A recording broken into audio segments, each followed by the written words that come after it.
नमस्कार। तो आइए आज शुरू करते हैं हिस्ट्री के उन प्रश्नों को जो गांधी युग से हैं।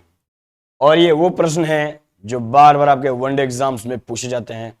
तो आइए आज गांधी युग से संबंधित सारे प्रश्नों को डील करते हैं। तो चलिए शुरू करते हैं। आइए देखते हैं। आप देख सकते हैं थंबनेल में लिखा हुआ है गांधी युग आपको 1919 से लेकर 47 तक आधुनिक भारत का इतिहास।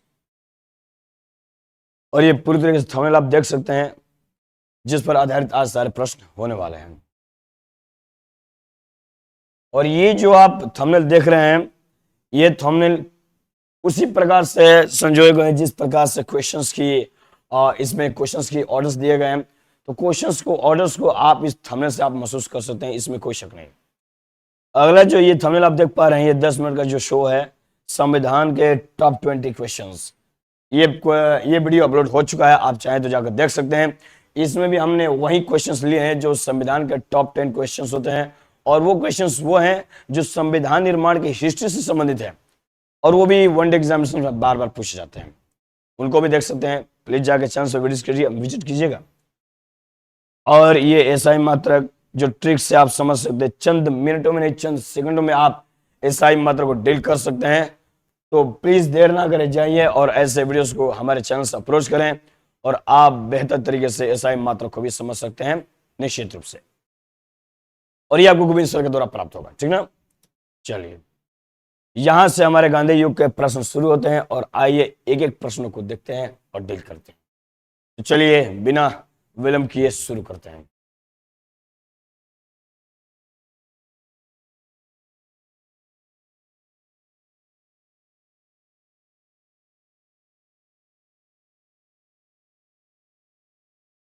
चलिए क्वेश्चन फर्स्ट कहता है असहयोग आंदोलन जो कि 20 से 22 तक चला था इसको क्यों निलंबित कर दिया गया। और ये प्रश्न आपके एसएससी सीजीएल में पूछा गया है, आप टैग देख पा रहे हैं। सीएचसीएल तक पूछा गया है, एसएससी का ये फेवरेट प्रश्न है। तो कह रहे कि क्यों निलंबित कर दिया गया असहयोग आंदोलन को। आपको एक बात जानकारी में होगी कि उत्तर प्रदेश के गोरखपुर में एक चोरा चोरी नाम का जगह पड़ता है। वहां पर पुलिसों ने लाठीचार्ज कर दिया था वहां के जनसभा पे। लाठीचार्ज कर देने के बाद वजह से क्या हुआ कि वहां के जो आम पब्लिक थे उनमें आक्रोश फैल गया और चोरा चोरी जाकर ये क्या कर दिया, हादसा का अंजाम दे दिया।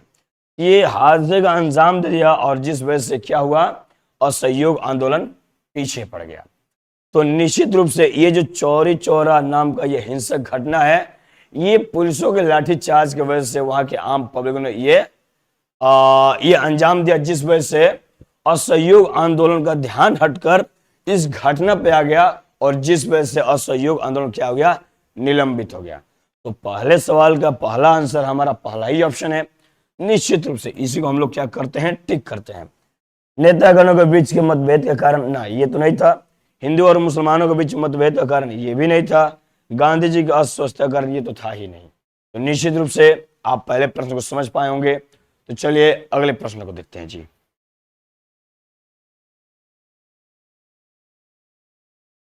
कहता है वर्ष 1919 में ये जो 13 अप्रैल 1919 को ये जलियांवाला बाग हत्याकांड हुआ था, तो ये कहां पर हुआ था। ये आपके पंजाब के अमृतसर में, वहां पर भी जनसभा हो रही थी जिसमें महिला पुरुष से लेकर बुजुर्ग बच्चे तक भी भाग लिए थे। जिसमें जनरल डायर नाम का एक सरकारी ऑफिसर था अंग्रेज की, और वो क्या करता, उन निहत्थे उन बुजुर्गों पे, उन महिलाओं पे, उन बच्चों पे क्या करता है, सीधा क्या करता है, फायरिंग शुरू कर देता है। जिस वजह से वहां पर मासूम बच्चे, महिलाओं और बुजुर्गों की जिंदगी चली जाती है। और ये अमृतसर की घटना है। तो निश्चित रूप से ये हत्याकांड कहाँ हुआ था, अमृतसर में। तो ये अमृतसर हमारा कहाँ है, ऑप्शन बी। इसलिए हमारा करेक्ट आंसर क्या हो जाएगा, option B, Amritsar. I hope this question is also clear to you. ये क्वेश्चन भी आपको क्लियर है। चलिए अगले प्रश्न में चलते हैं। कोलकाता में नहीं हुआ था, नागपुर में भी नहीं हुआ था। नागपुर आपके महाराष्ट्र का क्षेत्र है, यहाँ पर भी नहीं हुआ था। और ये आपका चंडीगढ़ में भी नहीं होता। ये आपके अमृतसर की घटना है, ठीक ना। चलिए अगले प्रश्न में चलते हैं। कहता है नमक सत्याग्रह किस ईस्वी में प्रारंभ हुआ था। नमक सत्याग्रह ये अंग्रेजों ने नमक पर कर लगा दिया था, टैक्स लगा दिया था, जिसको लेकर और जिसको लेकर महात्मा गांधी ने दांडी यात्रा भी शुरू कर दिया था, और ये नमक के लिए सत्याग्रह भी शुरू हुआ था, जो कि आपका 1930 में प्रारंभ हुआ था। ये बातें याद होगी, ठीक ना। तो ये बहुत इजी सवाल है, ये सब छूटना नहीं चाहिए। और इसका आंसर क्या होगा? Option C. एसएससी आपका स्टेनोग्राफर में, बीपीएससी जैसे एग्जाम से भी पूछता है। चलिए आगे प्रश्न में चलते हैं जी। कहता है, नेक्स्ट सवाल कहता है, निम्नलिखित में से किस कृत्य के कारण, यानी कौन सा कार्य था जिसके कारण भगत सिंह, राजगुरु और सुखदेव को जो 23 मार्च 1931 में फांसी दी गई थी, तो कौन सा कारण था? एक्चुअली कारण तो दो थे। एक तो अधिवेशन में यहाँ पर केंद्रीय विधानसभा में बम गिरा दिया गया था, और दूसरा जो कारण था, लाहौर में सैंडर्स की हत्या कर दी गई थी। ये दो कारण थे। लेकिन आप देखिएगा 1929 में जब केंद्रीय विधानसभा में भगत सिंह ने बम गिराया था, तो वहां पर अंग्रेजों को चेतावनी थी कि आप यहां से क्या करें, चले जाएं। लेकिन उसमें किसी को कोई नुकसान नहीं होता, कोई जान माल की क्षति ना हुई थी। लेकिन यहां लाहौर जब अधिवेशन हो रहा था, तो लाहौर अधिवेशन में ये जो सैंडर्स नाम का ये पुलिस ऑफिसर है, इसने लाला लाजपत राय की क्या किया था, हत्या में ये शामिल था। और ये लाला लाजपत राय की उनके हत्या का ये बदला लेने के लिए मैं कह दूं, या प्रतिशोध लेने के लिए मैं कह दूं, उसके वजह से भगत सिंह ने इसको क्या कर दिया था, गोली मार दिया था, यानी कि हत्या कर दी थी। और यही हत्या क्या बन गया, उनके फांसी का कारण बन गया, ठीक ना। इसमें राजगुरु, भगत सिंह, सुखदेव, तीनों लोग शामिल थे। तो अगर ये ना रहता, तब हमारा विधानसभा में बम गिराना संभव था, वो भी संभव हो सकता था, करेक्ट नहीं। लेकिन अगर ये है, तो हमारा 28 लाहौर जब ये सैंडर्स की हत्या हुई थी, तो यही हमारा क्या हो जाएगा, सही जवाब हो जाएगा। इसलिए ऑप्शन डी हमारा क्या हो जाएगा, करेक्ट आंसर हो जाएगा। मुझे उम्मीद है ये प्रश्न भी आपको क्लियर हो गए होंगे। ये सभी वो प्रश्न है जो बार बार आपके एग्जाम्स में, वनडे एग्जाम से पूछे जाते हैं, तो ध्यान रखिएगा। चलिए आगे चलते हैं।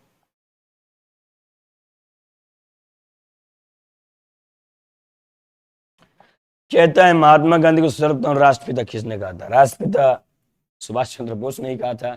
ये तो बहुत इजी सवाल है, मुझे नहीं लगता है कि आपको बताना चाहिए, ठीक ना। तो राष्ट्रपिता सबसे पहले किसने कहा था इनको? सुभाष चंद्र बोस ने।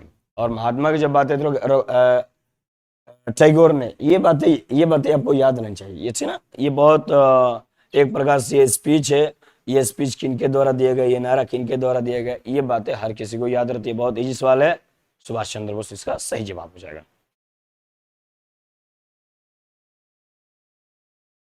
अगला प्रश्न कहता है, क्रिप्स मिशन के असफलता होने का कारण क्या था? देखिए, क्रिप्स मिशन के असफल होने का कारण क्या था? असफल होने का कारण तो निश्चित रूप से होगा, एक बार आप पार्टी ज्वाइन करें और फिर पार्टी को क्या करें, ठुकरा दें। बातें वही हैं। तो आप यहां पर क्या करेंगे, जब असफल होने की बातें आएंगी, तो क्रिप्स को कोई ग्रहण कर रहा था, उसके बाद कोई क्या कर दे रहा था, छोड़ दे रहा था। इस प्रकार से ये जो मिशन था, ये 1942 में असफल होने का कगार पे पहुंच गया था। बात समझ रहे हैं? तो ये एक ट्रिक भी आप याद कर सकते हैं कि एक बार मिशन को ज्वाइन करो और दूसरी बार उस मिशन को छोड़ दो, तो मिशन चलेगा नहीं चलेगा, आप भी कोई ग्रुप बनाएंगे, उस ग्रुप में आप शामिल होंगे, फिर कुछ दिनों के लिए गायब हो जाएंगे, और फिर कुछ दिनों के बाद उसमें शामिल होंगे, फिर गायब हो जाएंगे, फिर शामिल हो जाएंगे, तो उससे आपका संगठन नहीं चलने वाला है। तो यही हालात थे, ठीक ना, जिस वजह से ये असफल हुआ। और ये मुख्य कारण माना जाता था 1942 में क्रिप्स के क्या हुआ था, असफल होने का, ठीक ना। तो इसका एग्जैक्ट आंसर क्या हो जाएगा, ऑप्शन बी। मुझे उम्मीद है ये आपका जवाब क्लियर हो गया होगा। चलिए आगे सवाल पर चलते हैं।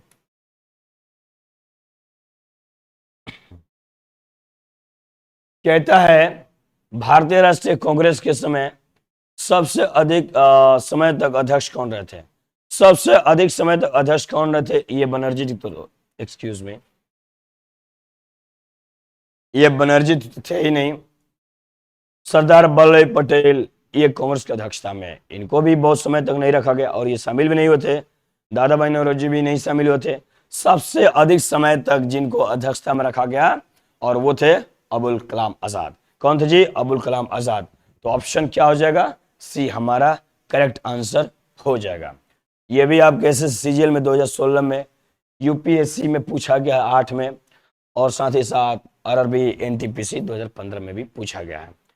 तो चलिएगा नेक्स्ट सवाल पर चलते हैं।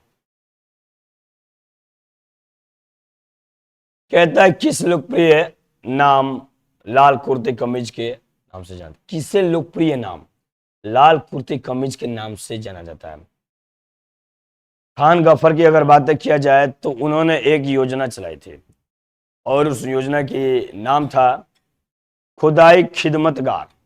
खुदाई खिदमतगार, इस खुदाई खिदमतगार को ही क्या गया था, ये इस योजना में शामिल होने लोगों के लिए लाल, मैं बोलूँ कि पोशाक का एक प्रावधान चलाया गया था और इसी को, इस योजना को ही क्या बोल दिया गया था, लाल कुर्ती कमीज, ठीक ना। तो ये योजना का नाम है खुदाई खिदमतगार, ठीक ना। योजना बोलिए या फिर आप स्कीम बोलिए, जो भी बोलना है, तो ये इसका नाम था खुदाई खिदमतगार का, ठीक ना। इसलिए हमारा सही जवाब क्या हो जाएगा, आजाद हिंद फौज के सदस्य, no no no. Congress Samajwadi, बिल्कुल नहीं। और ये नित लोग रानी गोडिल, नो नो नो, ये भी सही जवाब नहीं है। तो ये योजना जो था खुदाई खिदमतगार, इसी योजना को क्या कहा गया था, और लाल कुर्ती कमीज के रूप में इसको नाम दिया गया था। समझ गए? तो चलिए आगे सवाल पे चलते हैं जी। कांग्रेस के प्रथम विभाजन जो कि 1907 में हुआ था, पार्लियामेंटो भी एक पढ़े होंगे 1909 वाला, ना। तो ये कांग्रेस का प्रथम विभाजन सूरत में हुआ था। तो कह रहा है कि इसका दूसरा विभाजन कब हुआ था? तो दूसरा विभाजन महाराष्ट्र में हुआ था। दूसरा विभाजन कहाँ हुआ था? महाराष्ट्र में। और महाराष्ट्र से संबंधित आपका एक ही ऑप्शन है और वो महाराष्ट्र में आपका 1918 में दिया हुआ है। तो आपका दूसरा अधिवेशन कहाँ हुआ था जी? महाराष्ट्र में। पहला कहाँ हुआ था?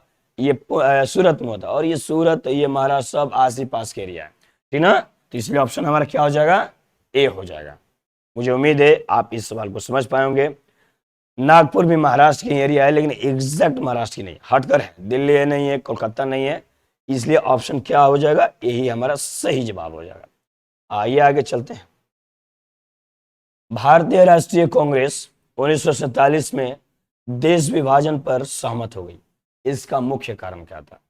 सहमत होने के पीछे मुख्य कारण यह था कि हम दंगे से बचना चाहते थे। दंगे से बचना चाहते थे, शांति अमन चाहते थे। तो शांति अमन चाहेंगे तो दंगे से दूर रहना पड़ेगा। इसीलिए कांग्रेस ने क्या किया, भारतीय राष्ट्रीय कांग्रेस ने 1947 में देश के विभाजन पर क्या होगा, सहमत हो गई। तो देखते हैं बड़े पैमाने पर सांप्रदायिक दंगे को टालने की बातें वही है, यानी कि शांति हम चाहते थे, दंगों से दूर रहना चाहते थे, लड़ाई झगड़ों से दूर रहना चाहते थे। इसीलिए क्या हुआ, देश विभाजन पर क्या हो गया, कांग्रेस सहमत हो गया। लेकिन कांग्रेस नहीं चाहता था कि पाकिस्तान और हिंदुस्तान का बंटवारा हो, ठीक ना। ये मुस्लिम लीग आई थी जिसको मोहम्मद अली जिन्ना लीड कर रहे थे, लेकिन कांग्रेस नहीं चाहती थी, क्योंकि महात्मा गांधी का कहना यह था कि ये जो देश है दोनों के सहयोग से आज़ाद हुआ है, तो हम दोनों को मिलकर इस देश में रहना चाहिए। लेकिन हालात ऐसे बिगड़ते जा रहे थे मुस्लिम लीग की अध्यक्षता की वजह से, कि जिसमें देश में दंगे की शंकाएं बढ़ रही थी, और इस दंगों को टालने की वजह से कांग्रेस ने क्या किया, विभाजन पे मतलब राजी होगी। बात समझ गए? तो विभाजन पे जब राजी होगी, सहमत होगी, तो हमारा ऑप्शन क्या हो जाएगा, कांग्रेस बड़े पैमाने पर सांप्रदायिक दंगों को टालना चाहती थी, मतलब वही है, दंगे में शामिल नहीं होना चाहती थी। इसलिए हमारा ऑप्शन क्या हो जाएगा, बी ही हमारा सही जवाब हो जाएगा, ठीक ना। तो आइए आगे सवाल पर चलते हैं। ये जवाब भी आपका क्लियर हो गया होगा। आगे सवाल देखिएगा। वर्ष 1919 में पंजाब में हुए क्रूर अत्याचारों की वजह से विरोध स्वरूप ब्रिटिश सरकार से प्राप्त सर की उपाधि किसने लौटा दी? इतना ज्यादा पंजाब में क्रूर अत्याचार हुआ 1919 में, ये 13 अप्रैल की ही बातें हैं, और उसके बाद सर की उपाधि लेकर भी हमारे वीर क्या करेंगे? बात सही है। इसलिए इन्होंने क्या किया, ये उपाधि लौटा दी कि तुम हमारे लोगों को मारो, हमारे लोग जहां भी जनसभा करे वहां पर तुम अपनी पुलिस प्रशासन लेकर पहुंच जाओ, पुलिस फोर्स लेकर पहुंच जाओ, और उन हाथों पे गोलीबारी कर दो, उसके बाद तुम कहो कि मैं सर हूं। तो ये बिल्कुल भी गलत है। और ये उपाधि लेने से मना किसने कर दिया था? तो यही थे रविंद्रनाथ टैगोर जी, ठीक ना। ये बहुत इजी सवाल है, आप लोगों ने बहुत बार पढ़ा भी होगा और बहुत बार ये पूछा भी जाता था। एमटीएस में पूछा गया है, ग्रुप डी में भी पूछा गया है। सही जवाब क्या हो जाएगा? रविंद्रनाथ टैगोर। बात समझ गए? तो चलिए आगे चलते हैं जी। और इसमें कुछ ज्यादा एक्सप्लेन करने वाली बातें नहीं, इसलिए मैं ज्यादा एक्सप्लेन नहीं कर रहा हूं, ठीक ना। जो मुख्य बातें हैं उसको जरूर मैं एक्सप्लेन करूंगा, ध्यान रखिएगा। चलिए, कह रहा है कि अक्टूबर 1947 को स्वतंत्र भारत की आजाद हिंद सरकार की घोषणा किसने की थी? कह रहा है कि आजाद भारत सरकार की घोषणा हो, चाहे आजाद हिंद फौज की, आजाद हिंद फौज भी आपका और आजाद हिंद सरकार, ये दोनों देखा जाए तो सुभाष चंद्र बोस की ही नीतियां थी। और आजाद हिंद फौज भी सुभाष चंद्र बोस ही लाए थे, वो उनकी सेना थी आजाद हिंद फौज, जो अंग्रेजों को यहाँ से भगाने के लिए सेना बनाया गया था आजाद हिंद फौज। और ये 42-43 की घटना है, बात समझिए। और ये दोनों को दोनों सिंगापुर के मौजूदगी में हुआ था। तो निश्चित रूप से आजाद सरकार की घोषणा कब की गई थी, तो सिंगापुर में। और ये 42 से 43 की घटना है। 42 में आजाद हिंद फौज भी आपका आया था उसी समय, ध्यान रखिएगा। और ये एसएससी टेक्स्ट सेशन में 2009 में पूछा हुआ सवाल है। मुझे उम्मीद है ये सवाल भी आपका क्लियर हो गया होगा। तो चलिए आगे चलते हैं जी।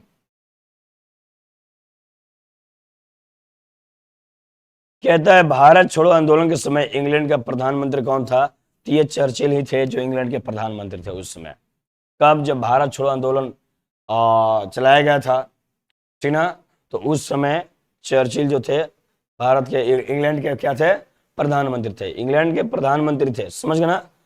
इंग्लैंड में संसदीय सरकार है और अमेरिका में अध्यक्षात्मक सरकार है। ये सब भी मैंने पॉलिटी में कराया था। अध्यक्षात्मक सरकार और संघीय सरकार, संसदीय सरकार। अध्यक्षात्मक सरकार में सारी पावर राष्ट्रपति के हाथ में होता है और संसदीय सरकार में सारी पावर प्रधानमंत्री के हाथ में होता है। वो हालांकि ये मुद्दा नहीं है, लेकिन भारत छोड़ो आंदोलन जब था तो इस समय इंग्लैंड के प्रधानमंत्री कौन थे? चर्चित थे। ये बातें याद रखिएगा, ठीक ना। चलिए आगे चलते हैं। 1947 के भारतीय राष्ट्रीय कांग्रेस के दिल्ली अधिवेशन की अध्यक्षता कौन की थी?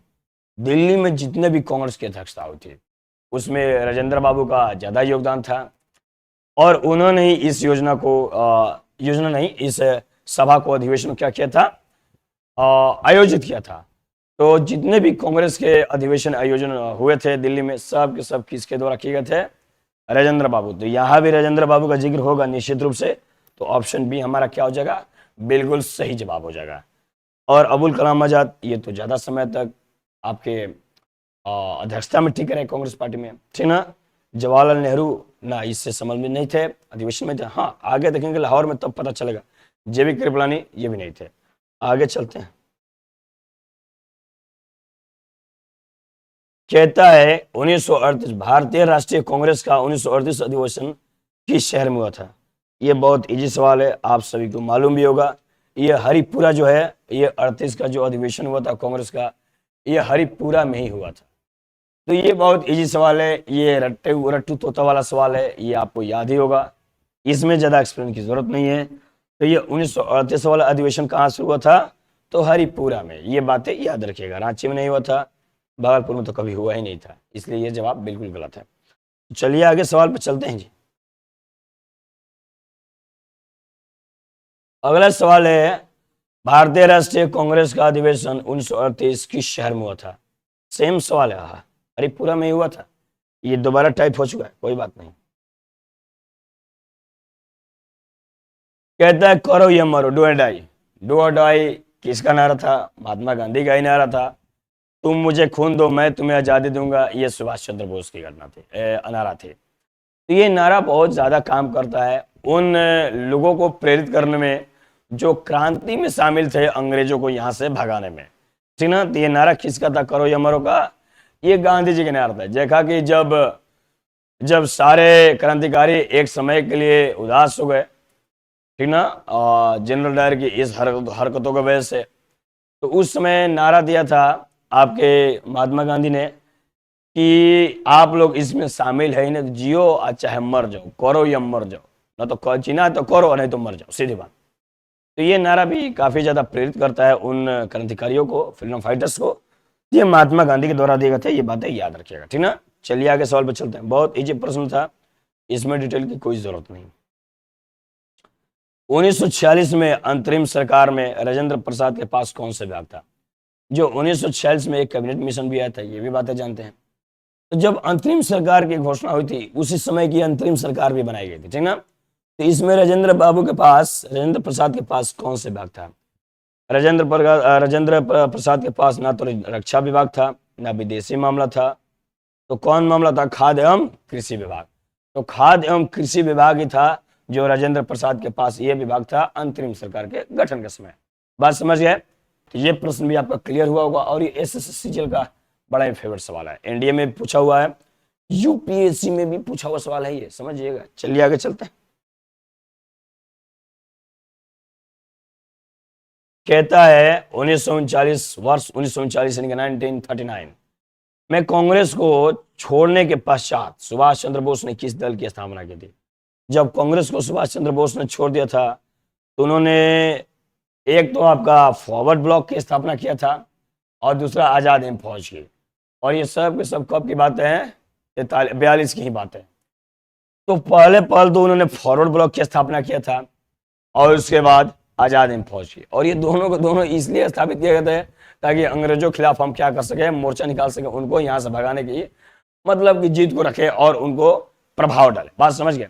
तो सबसे पहले जिस दल की घोषणा किया था वो दल का नाम क्या था? Forward block.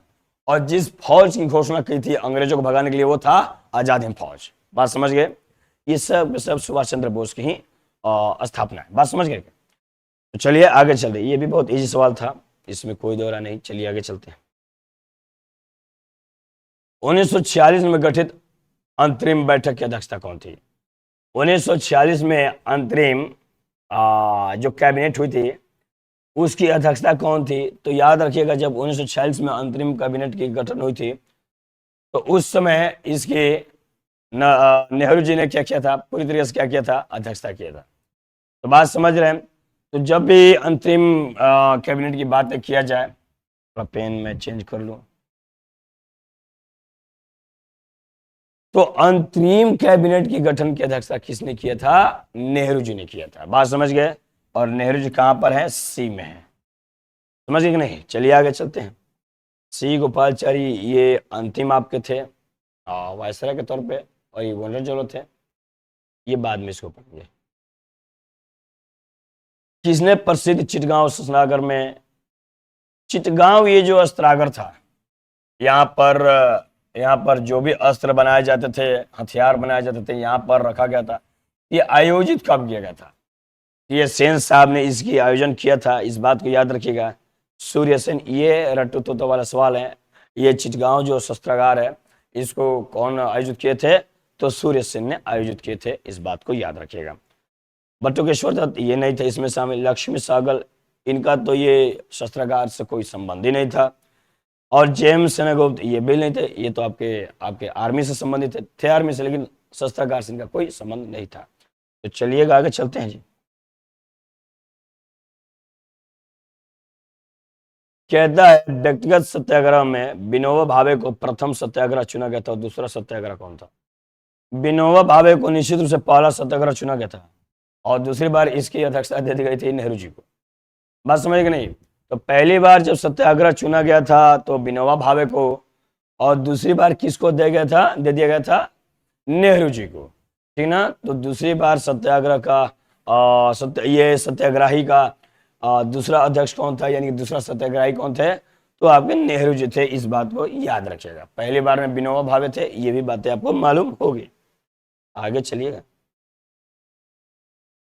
निम्नलिखित में से कौन सा कथन पुनः पैक्ट 1932 में जो हुआ था संदर्भ में सही नहीं है? देखते हैं। संयुक्त निर्वाचन मंडल पद्धति की स्वीकृति ये तो था। सरकारी नौकरियों में दलितों को समुचित प्रतिनिधित्व, दलितों को आरक्षण था सरकारी नौकरियों में, लेकिन पूरा का पूरा प्रतिनिधित्व ऐसे थोड़ी था कि आप जाके आप शामिल हो जाए नौकरियों में, ये तो नहीं था। फिर भी मैं देखता हूँ प्रांतीय विधानमंडलों में दलित वर्गों के लिए स्थान का आरक्षण, ये आरक्षण था, इसमें कोई नहीं। केंद्रीय विधानमंडलों में दलित वर्ग के लिए स्थान का आरक्षण, ये भी सही था।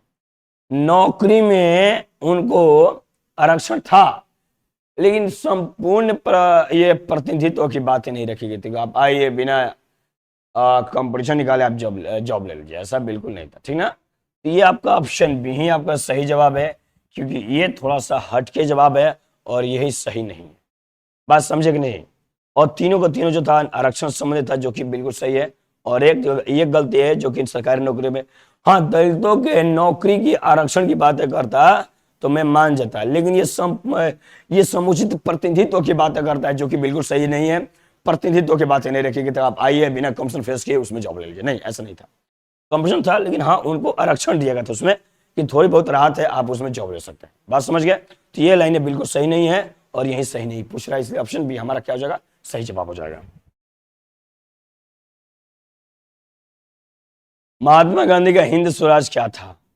ये हिंद स्वराज क्या था? ये हिंद स्वराज सब के सब अंग्रेजों के खिलाफ ही थे और पश्चिम से अगर देखा जाए तो जितने भी लोग आए थे, ठीक ना, वेस्टर्न कंट्री हम बोलते हैं ना जी, ये सारे के सारे अंग्रेज लोग वेस्टर्न कंट्री से ही आए थे। ये महात्मा गांधी की जो हिंद स्वराज की ये तत्व था, ये किस लिए था? तो पश्चिमी से आए हुए लोगों की आलोचना के लिए था कि तुम यहाँ से जल्दी हटो और तुम्हारी हमें जरूरत नहीं है जी। तो निश्चित रूप से पश्चिमी जो आधुनिकता था उसका ही एक आलोचना था ये हिंद स्वराज, ठीक ना। तो निश्चित रूप से ये बहुत इजी सवाल है, इस इजी सवाल को सभी लोग जानते हैं। तो चलिए आगे बढ़ते हैं। ब्रिटिश से अपने आप को स्वतंत्र कराने की भारतीयों से आह्वान नहीं था। आह्वान तो किए थे महात्मा गांधी, इसमें कोई दोहरा नहीं। ब्रिटिशों के सामने अपना हाथ भी जोड़े थे कि आप चले जाइए, लेकिन ये कह रहा है कि हिंद स्वराज, ये हिंद स्वराज में ये ताकत की बातें रखी गई थी, विरोधास्पद बातें रखी गई थी और इसमें आलोचना की बातें रखी गई थी, जिसमें पश्चिमी आधुनिकता पर ये आलोचना की बातें रखी थी, ठीक ना। सत्याग्रह समय दर्शन की रूपरेखा, नो ये संबंधित नहीं है। चलिए आगे चलते हैं, इसका सही जवाब है जी। इनमें से किसने अप्रैल 1930 में नमक कानून तोड़ने के लिए तंजौर तट पर एक अभियान गठित किया था?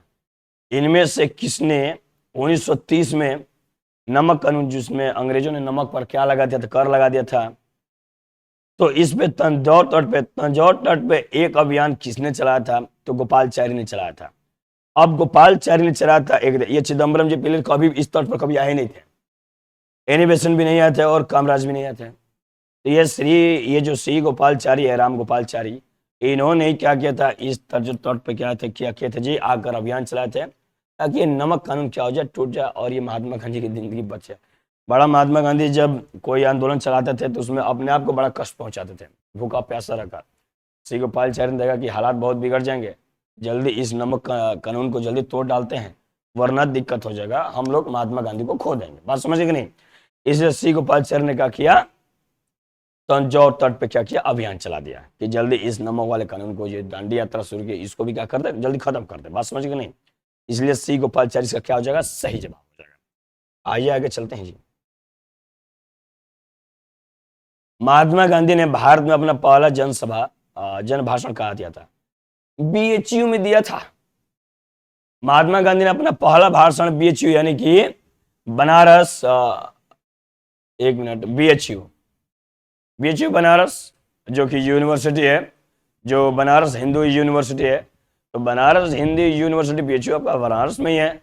तो निश्चित रूप से ये भाषण पहला उनका जन भाषण कहाँ होगा, बनारस में ही होगा और बनारसी आपका फर्स्ट में ही है, इसलिए क्या हो जाएगा, ए आपका सही जवाब होगा, ठीक ना। और चंपारण तो उनके एक क्रांति में कूदने का स्थान था जहां से ये अंग्रेजों को भगाने के लिए कूदे थे।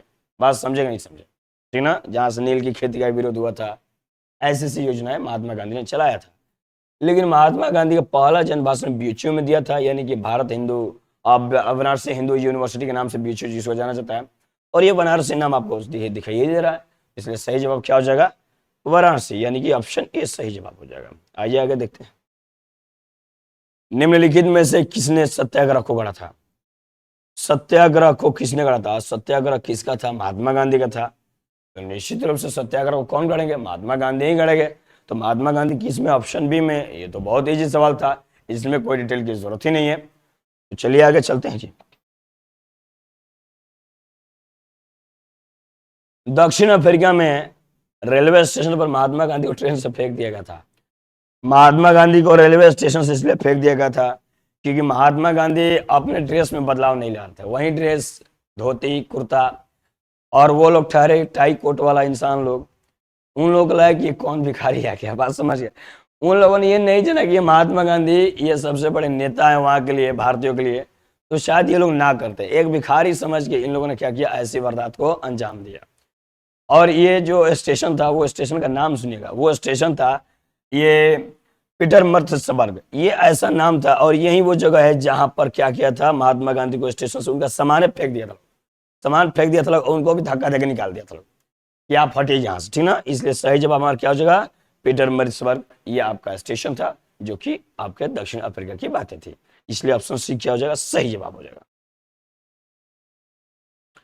किसने कहा था तुम मुझे खून दो मैं तुम्हें आजादी दूंगा? मैंने पहले ही बताया था, ये आपका सुभाष चंद्र बोस की आवाजें यानी कि नारा है।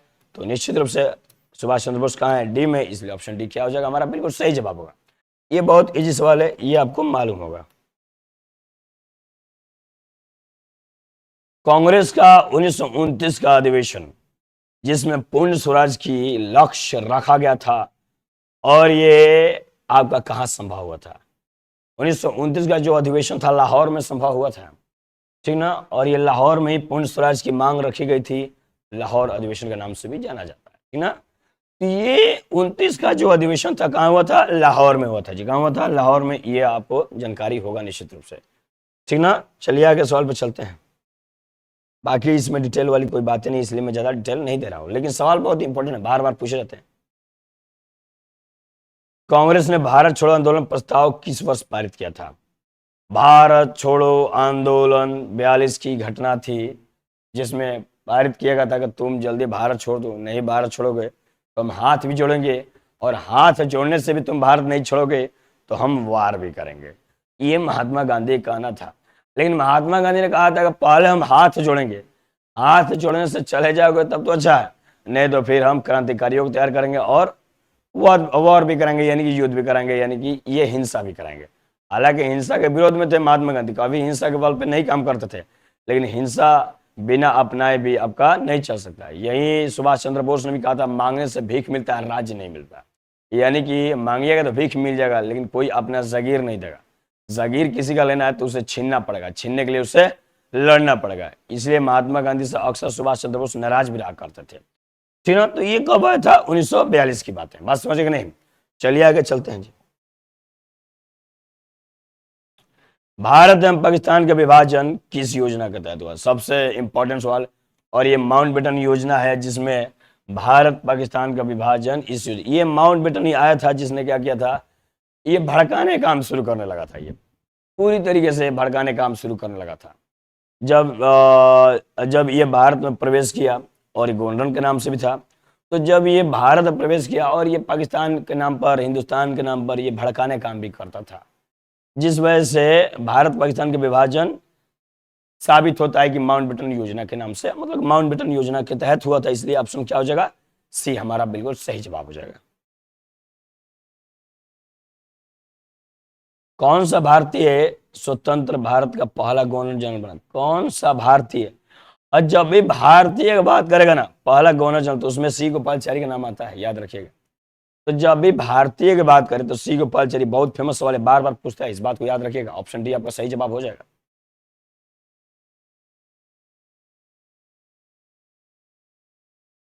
कायदे आजम किसे कहा गया था? कायदे आजम, कायदे आजम आप खुद ही देख लीजिए, ये उर्दू शब्द है, और ये कहाँ पर है, इस्लामिक नेता, तो मोहम्मद अली जिन्ना है। तो मोहम्मद अली जिन्ना किन, ये कायदे आजम किसको कहा गया था? मोहम्मद अली जिन्ना को। क्योंकि मोहम्मद अली जिन्ना का मानना था कि हम भारत में रहेंगे तो हमेशा अल्पसंख्यक बनकर रह जाएंगे, क्योंकि यहाँ के जो मुख्य नेता है वो सनातन धर्म से बिलोंग करते हैं, जिस वजह से हमारी जो अहमियत है, यानी कि मुसलमानों की जो अहमियत है, इस्लाम की जो अहमियत है, वो कम हो जाएगी। और इस वजह से शरिया कानून के प्रति ज्यादा लागू थे, मतलब ज्यादा अग्रसर थे।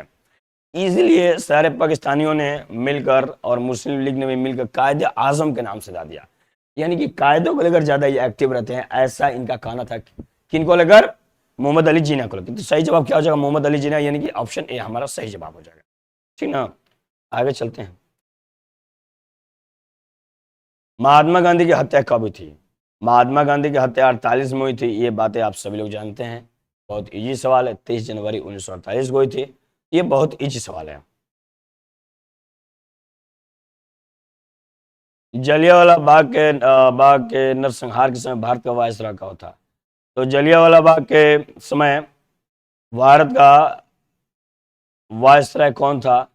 तो जब 1919 में जलियांवाला बाग हत्याकांड हुआ था, तो भारत का वायसराय पहले बंगाल का गवर्नर बना, फिर बंगाल का गवर्नर जनरल, और फिर भारत का गवर्नर जनरल, फिर उसके बाद क्या गया, बन गया, यही पोस्ट बन गया आपका बंगाल का गवर्नर ही लास्ट में वायसराय का पोस्ट हासिल किया। तो जब लास्ट में पोस्ट हासिल किया वायसराय का, तो उस समय भारत का वायसराय कौन था? तो आपका लॉर्ड चेम्सफोर्ड। लॉर्ड चेम्सफोर्ड ये था व्यक्ति जो वायसराय था, और ये 1919 की दशक की बात है। बात समझ गए कि नहीं? तो आपका भारत का उस समय वायसराय कौन था जब जलियांवाला बाग हत्याकांड हुआ था? तो ये लॉर्ड चेम्सफोर्ड आपका सही जवाब है। यही उस समय भारत का क्या था जी? आपका वायसराय था। ठीक ना? बस यहीं तक प्रश्न थे। तो मुझे उम्मीद है कि ये आप गांधी युग को बढ़िया समझोगे, और गांधी युग से बार बार सवाल पूछा था, और ये बहुत इंपॉर्टेंट सवाल है, आपको वनडे एग्जाम्स में देखने को मिलेगा ही मिलेगा। तो बताइएगा ये सेशन कैसा लगा। तब तक के लिए बहुत बहुत शुक्रिया, धन्यवाद।